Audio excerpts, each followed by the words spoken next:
Hey everybody, what's up?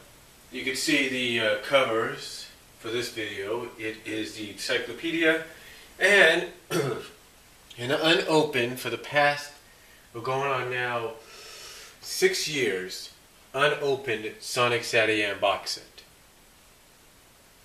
Now, you can see the title down below. And this is for any Sonic fan out there. And I know I'm going to get a variety of answers. Here. But the question is, did Ian Flynn drop the ball on the Mecha Sally? Well, on Mecha Sally. Did he drop the ball on the Mecha Sally portion of this arc, if not the arc in itself?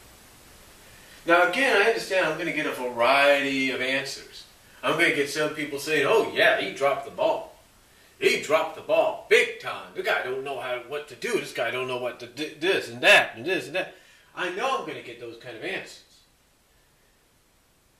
But the question is, and I'm asking right now, I don't want people saying, oh, well, this is the reason, that's the reason, blah, blah, blah. I don't want you mentioning, oh, well, you're blaming Ian Flynn and all that. Or I don't want somebody saying this or that. I want just basically a simple answer.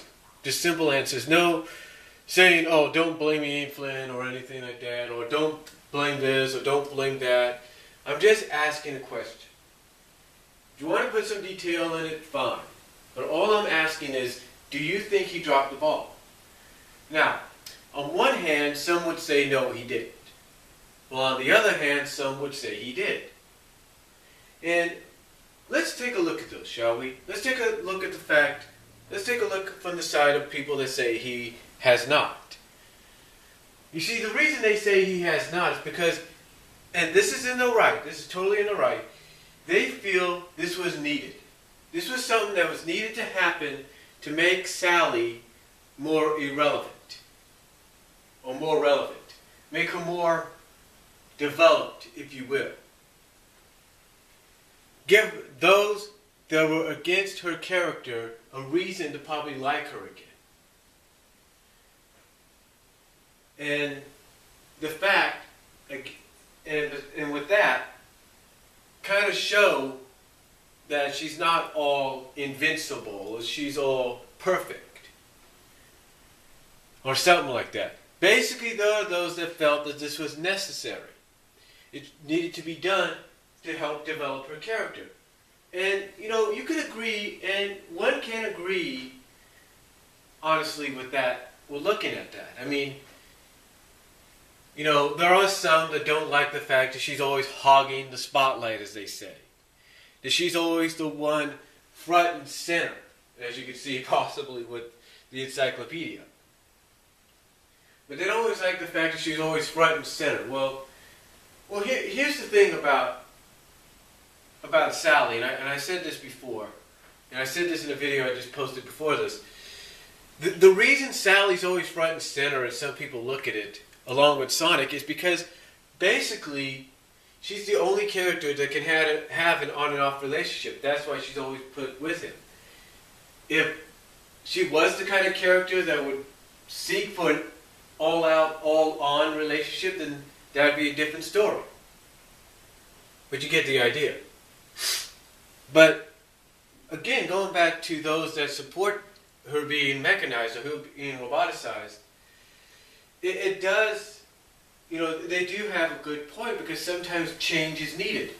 I mean, heck, I was sitting down eating two egg cheese sandwiches that I made, as well as 2 burritos that my mom brought from her work, or from her school that she works at. And I was watching Rebirth and Rec Room, which is a 43-minute, about 44-minute special feature or documentary on the Superman Doomsday DVD/Blu-ray release. And I watched that, and basically what they did is, because due to the fact that Superman, even though they had revived him back in the 80s, was becoming stale and wasn't getting that kind of wasn't becoming stale, but really wasn't, getting that much traction at times. And the fact that they were planning to marry him and Lois off. They knew they had to do something besides just the wedding that was going to make him more relevant. You know what I'm saying? Just, besides marrying him off.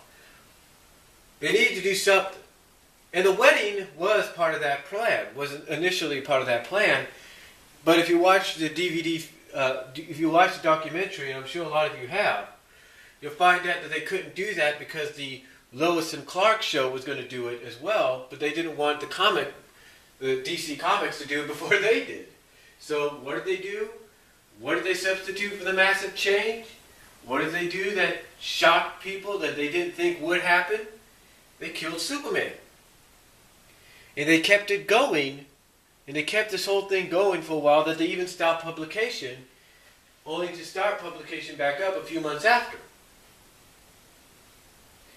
The point I'm trying to make is that when fans look at what happened, when fans that say that what happened to Sally, becoming Mecha Sally, was the best thing that could have ever happened to her, you got to look back to maybe the whole Superman deal. Because when he died, a lot of fans that were fans of his, fans of the book, didn't want it to happen. They wanted him alive, but they didn't know what was going to happen next. And because of that sudden surge in interest for the character, that sudden resurgence in the character, because of that sudden change, the character became more popular than he ever had been. And even those that were kind of probably abandoning the fan base, or abandoning the franchise, were coming back. They were coming back because of what happened. And even those that, even as they put on the documentary, that were not comic book fans, became comic book fans because of that. Became fans of Superman because of that. And the way it kind of compares, a strange comparison, maybe not, but the way you compare it with the whole Mecha Sally situation, with the fans that support it, they basically say, look, Sally needs, like I said, they look at it like they're trying to tell the other side and other people, look, the other side that's against it and those that are kind of in the middle, they're kind of like, look, this needed to happen to her for her to become relevant again, for her to have a resurgence, for people to actually care about her, to get behind her, and to give her more development. So when you look at it from their perspective, that's why it happened. But then when you take, that's why it happened, and that's why they feel, Ian Flynn, Paul Kaminsky, have not dropped the ball yet on this arc. But then again, you take a look, well, before I get into that, something else just came to my mind.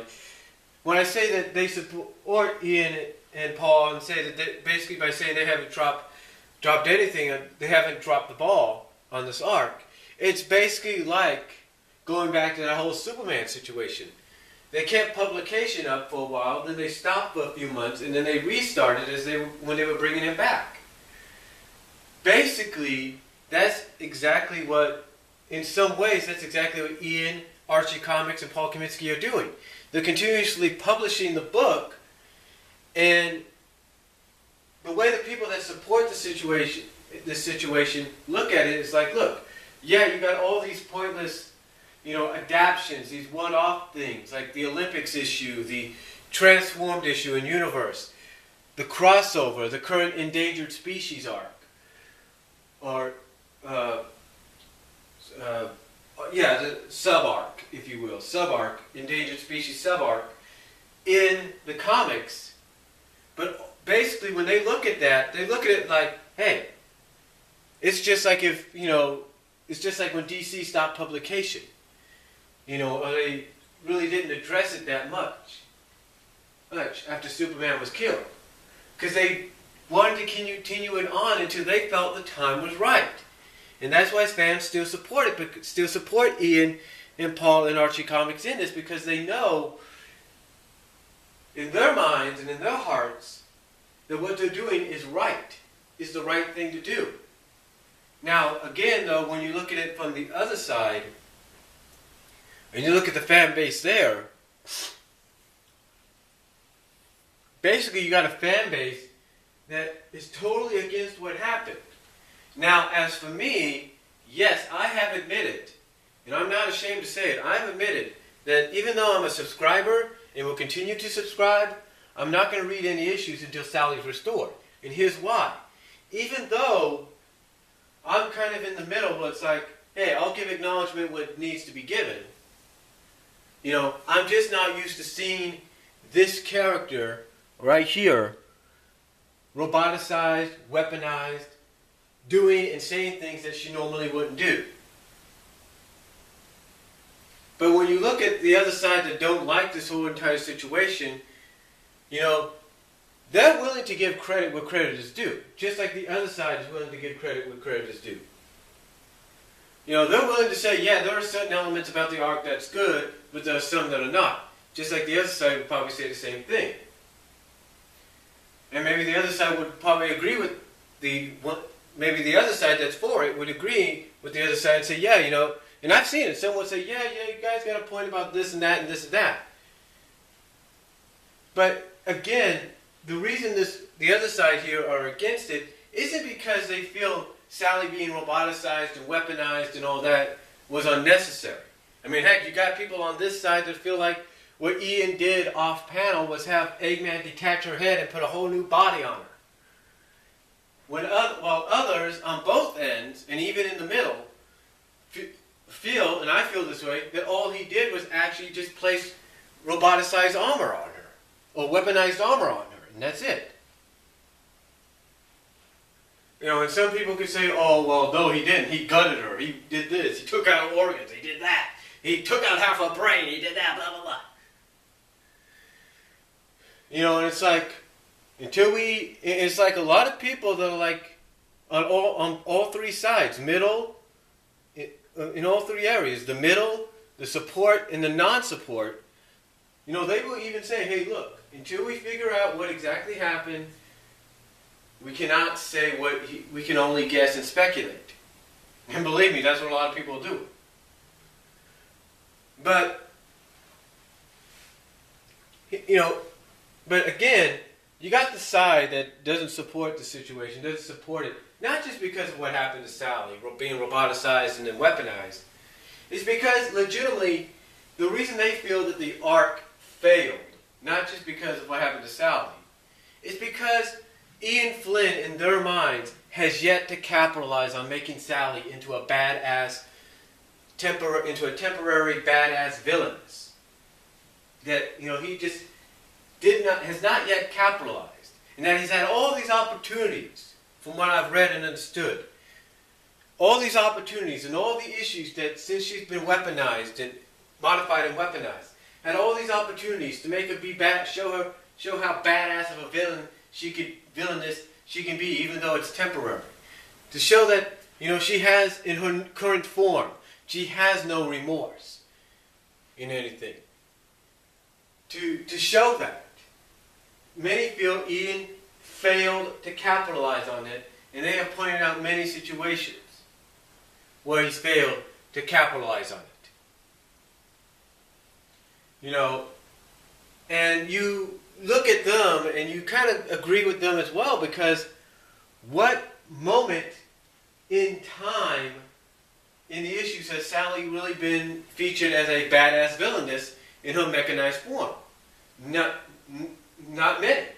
I think the closest many people will actually get to was when she captured Lupe and Hathor.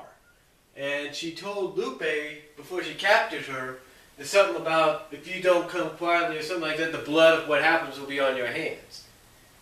According to that, well, that's what Dan Dreisen pointed out in his review.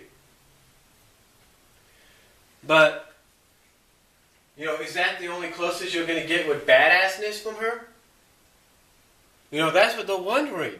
You see, they're saying that, look, basically they're saying, look, this could have been salvageable and everything if you would have shown how badass of a villainess temporarily that she could be.